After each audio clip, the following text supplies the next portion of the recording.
Hello, അപ്പോൾ നമുക്കിന്നൊരു pouch ഉണ്ടാക്കാം. വെറും പൗച്ചല്ല, ഒരു പേപ്പർ പൗച്ച്. അപ്പോൾ അതാവുമ്പം ചെയ്യാനും വളരെ ഈസി ആയിരിക്കും, അടാറായിട്ടായിരിക്കും. ഒന്നുമില്ല, ഒരു A4 പേപ്പർ എടുക്കുക. ആൻഡ് നിങ്ങൾക്ക് ഏറ്റവും ഇഷ്ടപ്പെട്ട കളർ എടുത്ത് കുറച്ച് ഡോട്ട് വരച്ചെടുക്കുക. കുറച്ചല്ല, കുറച്ചധികം. അപ്പോൾ ഞാനിവിടെ ഉദ്ദേശിക്കുന്നത് പറയുമ്പോൾ കുഞ്ഞി ഒരുപാട് ഫ്ലവേഴ്സാണ് കേട്ടോ. അപ്പം ആൻഡ് എതളിന് വേണ്ടിയിട്ട് ഞാൻ വിവിഡ് പിങ്ക് കളറാണ് കേട്ടോ ചൂസ് ചെയ്തത്. നിങ്ങൾക്ക് ഇഷ്ടപ്പെട്ട പിക്ചറിൽ ഇഷ്ടപ്പെട്ട കളർ കൊടുത്ത് ചെയ്യാം. ഞാനിതാ ഈസി എന്ന് വിചാരിച്ചിട്ട് ഞാൻ ഇങ്ങനെ വന്നു. പക്ഷേ ഇത് ഈസി അല്ല ഗൈസ്, കാരണം ഈ കുഞ്ഞു ഡോട്ടിൽ ഒരുപാട് എതൾ വരക്കണം. ഈ കുഞ്ഞു ഡോട്ട് ഒരുപാടുണ്ട്. അപ്പം ഒന്ന് തന്നെ അത്യാവശ്യം ഒരുപാട് എതൾ വരയ്ക്കണം. അപ്പോൾ ഇത്രയും ഡോട്ടിൽ എതൾ വരയ്ക്കൽ കുറച്ച് പണിയാണല്ലോ. പക്ഷേ ഫൈനൽ ഔട്ട്പുട്ടിൽ നമ്മൾ പണി ചെയ്താലേ, നമ്മൾ കഷ്ടപ്പെട്ടതിനാൽ റിസൾട്ട് അതിൽ കാണുന്നുള്ളൊരു ഉറപ്പുള്ളത് കൊണ്ട് തന്നെ ഞാൻ വെച്ചെന്നാൽ കഷ്ടപ്പെട്ടാലും സാരമില്ല പറഞ്ഞു. അതിനുശേഷം കുറച്ച് ഡോട്ട് ബാക്കിയില്ല. അപ്പോൾ ഞാൻ അതിലൊരു റോസ് റെഡ് വെച്ചിട്ട് എതൾ വരച്ചു കേട്ടോ. പണിയാണ്, പക്ഷെ സാരമല്ല. അപ്പം ഇനി നമുക്ക് ഇതെന്ത് ചെയ്യണം, വാട്ടർ പ്രൂഫ് ആക്കാൻ വേണ്ടിയിട്ട് സെല്ലോ ടേപ്പ് അതിൻ്റെ മുകളിൽ സെക്യൂർ ചെയ്യണം.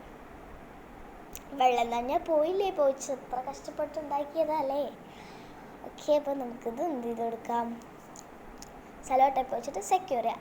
നിങ്ങൾ സെക്യൂർ ചെയ്യുമ്പോൾ ബാക്കും ഫ്രണ്ടും സെക്യൂർ ചെയ്യാം. ഞാൻ ഫ്രണ്ട് മാത്രമേ സെക്യൂർ ചെയ്തേക്കുള്ളൂ, കാരണം എനിക്ക് മടിയായിട്ടാണ് ഗൈസ്.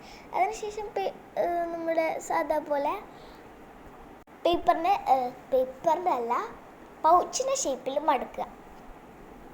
അപ്പോൾ അത് സിമ്പിളാണ്, പക്ഷേ എനിക്ക് സിമ്പിളല്ലായിരുന്നു. എനിക്ക് എങ്ങനെ മടക്കിയിട്ടും ഒരു തൃപ്തി കിട്ടുന്നുണ്ടായല്ലോ ഗൈസ്.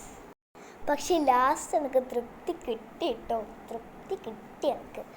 അപ്പം നമുക്ക് സൈഡിൽ നിന്ന് നമ്മളിപ്പം എന്തെങ്കിലുമൊക്കെ ഇടുമ്പോൾ സൈഡിൽ നിന്ന് വീണോ എടുക്കാൻ വേണ്ടിയിട്ട് നമുക്കൊരു സെല്ലോ ടേപ്പ് വെച്ചിട്ട് എന്ത് ചെയ്യാം, ഞാൻ ചെറിയ സെല്ലോ ടേപ്പ് വെച്ചിട്ട് നമുക്ക് ആ സൈഡ് സെക്യൂർ ചെയ്യാം. എന്നിട്ട് അതിൽ ബാക്കി വരുന്ന ഭാഗമൊക്കെ മുറിച്ചാലാം. അപ്പം ഞാൻ ഫ്രണ്ടിൽ മാത്രം സെല്ലോ ടേപ്പ് ഒട്ടിച്ചിട്ടുണ്ടായിരുന്നു, ബാക്കിൽ ഒട്ടിച്ചിട്ടുണ്ടായിരുന്നു. അപ്പം ബാക്കിൽ ഒട്ടിക്കാത്തതുകൊണ്ട് നമ്മൾ ഡബിൾ ടാപ്പാണ് കേട്ടോ നമ്മളിങ്ങനെ പറിച്ച് ഒട്ടിക്കാൻ വേണ്ടി ഉപയോഗിക്കുന്നത്. അപ്പം അഥവാ അതിങ്ങനെ ഒട്ടിപ്പിടിച്ചാൽ പിന്നെ വരില്ലല്ലോ. അപ്പം അതുകൊണ്ട് ഞാൻ ബാക്കിൽ ചെറിയൊരു കഷ്ണം സെല്ലോ ടേപ്പ് ഒട്ടിച്ചിട്ടാണ് ഞാൻ ഡബിൾ ടാപ്പ് ഒട്ടിച്ചത് കേട്ടോ.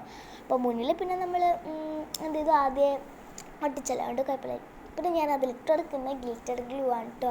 അപ്പം ഒരു അടിപൊളി പൗച്ചാണ്. അപ്പോൾ എല്ലാവരും ട്രൈ ചെയ്യും. Okay, by.